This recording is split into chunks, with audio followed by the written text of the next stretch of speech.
পরিবর্তন news channel, আপনার কণ্ঠ, আপনার পছন্দ। নমস্কার, পরিবর্তন নিউজ চ্যানেল আপনার স্বাগত আছে।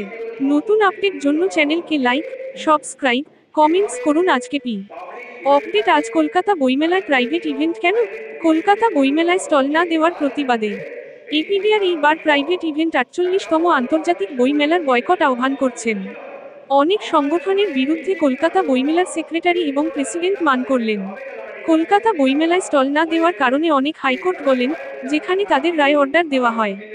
এটা একটি প্রাইভেট ইভেন্ট, অথচ কলকাতা বইমেলাকে পাবলিশার্স এন্ড বুকসেলার্স গিল্ডের ব্যক্তিগত সম্পত্তি বানানোর চক্রান্ত চলছে। এপিডিআর গণতান্ত্রিক পরিসর ধ্বংসের বিরুদ্ধে স্টল না দেওয়ার প্রতিবাদে এবং বাংলার আবেগ সংস্কৃতিকে রক্ষা করার শপথে গণকনভেনশন আয়োজন করেছে। সিদ্ধান্ত নেওয়া হয়েছে যে আন্তর্জাতিক বই মেলার শুভারম্ভের সময় কলকাতার প্রতিবাদ মিছিল বের করা হবে। কলেজ স্কোয়ার থেকে ধর্মতলা পর্যন্ত এই মিছিল হবে। থিওসফিক্যাল সোসাইটির হলে এই সিদ্ধান্ত নেওয়া হয়েছে। পশ্চিমবঙ্গ সরকারের সাহায্যের মাধ্যমে এই বইমেলা অনুষ্ঠিত হয়, কোটি টাকা বরাদ্দ দেওয়া হয়। তবে অশান্তি সৃষ্টির জন্য অনেক সংগঠনকে বাদ দেওয়া হয়েছে। এই বছরে 48তম বইমেলার আয়োজনের বিরুদ্ধে জনস্বার্থে মামলা দায়ের করা হবে।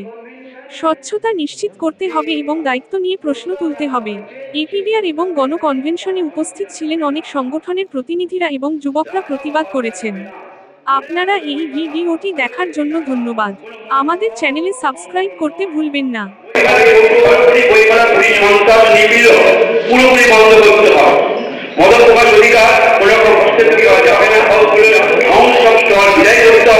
বইমেলা নিয়ে বাংলার মানুষের হবে কলকাতা শহরের থেকে ধর্মতলা পর্যন্ত একটি প্রতিবাদী মিছিলের আয়োজন।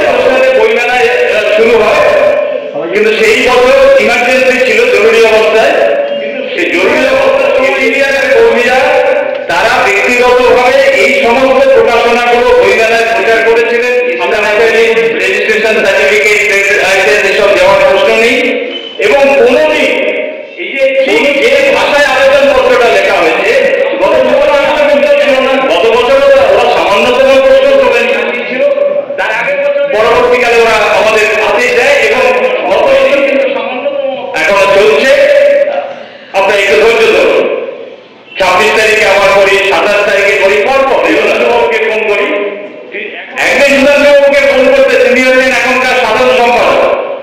উনি বললেন বাবুকে ফোন করলাম, বাবু বললো আচ্ছা আমাকে একটু সময় দিন, আমি জেনে নিই। আমরা প্রত্যেক বছর বইমেলাতে অন্তত 2-3টে বই আমরা প্রকাশ করি সারা বছর। আমি বললাম যে আজকে তো সম্ভব নয়, আজকে এখন অফিসে যাবো, কালেক্ট করবো, এটা হবে না। আপনি কালকে ক্যাটালগ তৈরি করে, আমাদের ক্যাটালগ তৈরি করা ছিল না, আমরা ক্যাটালগ বানাই, অফিসে যে ভদ্রমহিলা থাকেন আপনারা জানেন, তার পাশে আমরা দিয়ে আসি। তারপরে বই পত্রপত্রিকা সব ঠিক আছে, হয়ে যাবে। একদম প্রয়োজন সে কি আপনি কালকে বললেন, তখন বলে না আমাদের এটা সমবেত সিদ্ধান্ত, প্রথমে বলে কোনো রাজনৈতিক সংগঠনকে দেবো না। এবার আমরা তো এই রাজনৈতিক সংগঠনকে দেবো না। তারপর বললাম এখন এটা করে দিতে পারেন, আমাদের এটা সিদ্ধান্ত আমরা এই লিগাল নোটিশ পাঠানোর পরে ওরা একটু হস্তক্ষেপে যায়, কথা বলতে যায়। তারপরে একটা মিটিং হয়, আমাদের আরো দুজন ছিলেন, আমরা নাম বলেছিলেন মনে নেই, একদম হাজির তারা অবস্থান বদল করে। সেই মিটিং এ তারা বলে দেখুন এটা অধিকারের নামে আমরা আপনাদের জন্য স্টল অ্যারেঞ্জ করছি, প্রোভাইডেড যে আপনাদের অধিকারে একটা ডিক্লারেশন, অন্তত রেজিস্ট্রেশন নেই, কোর্ট ডিক্লারেশন আপনাদের দিতে হবে। আমরা এটা এপিডিআর মানে হচ্ছে একটা মেসেজ, একটা বার্তা। এপিডিআর তার যে মেসেজটা, তার যে রাজনীতিটা, তার যে বক্তব্যটা, তার যে দর্শনটা, সবটা সে এপিডিআর নামের মধ্যে ক্যারি করে। একটা 52-53 বছরের সংগঠন, আমরা ওইখানে লিখে দেবো এপিডিআর, অধিকারের নিচে এপিডিআর লিখে দেবো।